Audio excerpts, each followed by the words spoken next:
어제 있었던 이례적인 상황에 대해서 좀 짚어보겠습니다. 어제 9차 변론기를 당일까지도 출석을 좀 고민하던 윤석열 대통령이 헌재까지 도착을 했다가 돌연 갑자기 돌아갔습니다. 이런 모습 어떻게 보셨어요? 저도 굉장히 좀 이례적인 모습이다라는 예. 생각이 들었습니다.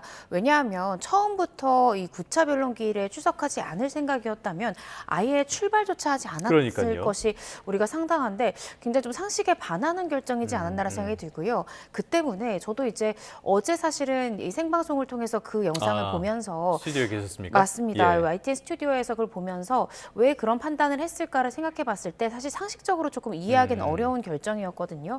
그렇다라고 생각하면 윤석열 대통령도 어떤 즉흥적인 결정이지 않았을까라는 생각이 들었습니다. 예, 예. 왜 즉흥적인 결정이었을까? 왜 그런 결정을 내렸을까? 어쩌면 헌재에서는 어제 윤석열 대통령 측의 요구를 다 들어주지 않은 부분들이 있거든요. 예. 네. 가령 예를 들어서 증거조사 시에 윤석열 대통령에게 불리한 진술을 했던 검찰 단계 주요 이 증인들과 심지어 증인으로 나오지 않은 이 관련자들의 진술 조서를 직접 법원에 현출을 했습니다. 예. 그리고 이러한 조서가 국민들에게 공개될 영상에도 모두 담긴다는 것을 윤석열 대통령 측에서는 우려를 해서 이렇게 조서가 공개되고 증거조사의 대상에 삼는 것은 굉장히 부적절하다라고 조대현 변호사가 또 항의를 하고 퇴정하는 일까지 있었는데요. 이런 부분들에 대한 불만 또 내지는 또 윤석열 대통령 측에서는 이 10차 변론기일이 윤석열 대통령의 형사재판 기일과 맞물리기 때문에 기일을 좀 변경해달라라고 요청을 했는데 재판부에서는 이제 이 부분을 들어주지 않았습니다. 예. 그래서 혹여나 이렇게 윤석열 대통령 측에서 요청한 것들이 받아들여지지 않을 것 같은 기류를 먼저 읽고 윤 대통령이 다시 이제 구치소로 돌아가는 선택을 즉흥적으로 한 것이 아닌가라고 조심스럽게 추측을 해봤는데요. 사실 정확하게 추측은 어렵지만 제가 상식적으로 판단을 했을 때는 이제 그런 것들이 즉흥적으로 구치소로 돌아가게 했던 주요 원인이지 않았나라는 생각이 듭니다. 뭐 즉흥적이고 감정적인 결정일 수 있다. 워낙 이례적인 상황이다 보니까 해석이 분분하게 나오는 것 같아요. 네. 말씀하신 것처럼 이 조서가 어떤 영향을 미쳤을 가능성도 있어 보이는데 모르지만요. 네. 조서에 대한 이야기 좀 해보도록 하겠습니다. 네. 조서 공개를 굉장히 윤 대통령 측에서는 강하게 반발을 해왔어요. 이 논리는 뭐였습니까?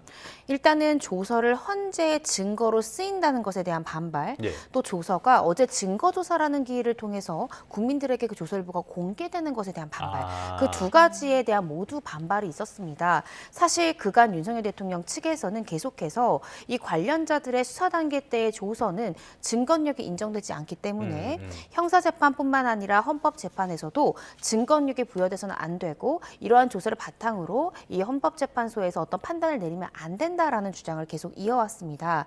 그런데 이 부분에 대해서 헌재에서는 계속해서 이 헌법재판은 형사재판과는 좀 다르기 때문에 예. 이 참고인들 또 주요 증인들의 피의자 신문 조서 같은 경우에는 증거력을 인정하겠다. 이 관련 형사재판의 수사 기록들에 대해 증거로 채택하겠다라는 이야기를 벌써 2차례가량 했거든요. 네. 그래서 이 부분에 대해서는 사실 더 변동을 줄 수 없는 부분인데 어제 추가적으로 이제 조대현 변호사, 즉 윤석열 대통령 측의 변호인이 또 반발했던 부분은 뭐냐면 헌법재판소 재판관들이 이제 파면 결정을 심사함에 있어서 이 조서를 참고하고 조서를 쓴다라는 것은 알겠는데 그런데 왜 증거 조사의 대상으로 이 증거 능력조차 모호한 조서를 공개하느냐라는 거예요. 예, 예. 그래서 이것을 굳이 증거 조사 대상으로 삼는 건 부적절하다라는 네. 거죠. 왜냐하면 사실 수사 기록이라는 것은 굉장히 제한된 인원들만 볼 수 있는 조서지 증거지 않습니까? 네. 그런데 이것이 증거조사라는 이제 기회를 통해서 사실은 국민들이 그 세세한 내용, 조서 내용들에 대해서 볼 수 있거든요. 네. 그런데 사람들이 어떤 헌재 재판관들의 질문이나 또 양 당사자의 변호사의 입을 통해서 검찰 당일 때는 다르게 이야기하지 않았냐라고 귀로 듣는 것과 시각적으로 정확히 조서를 질의응답을 보는 것은 그 효과가 다를 수 있습니다. 예, 예. 이런 점에 대한 불만을 좀 제기한 것이 아닌가 싶습니다.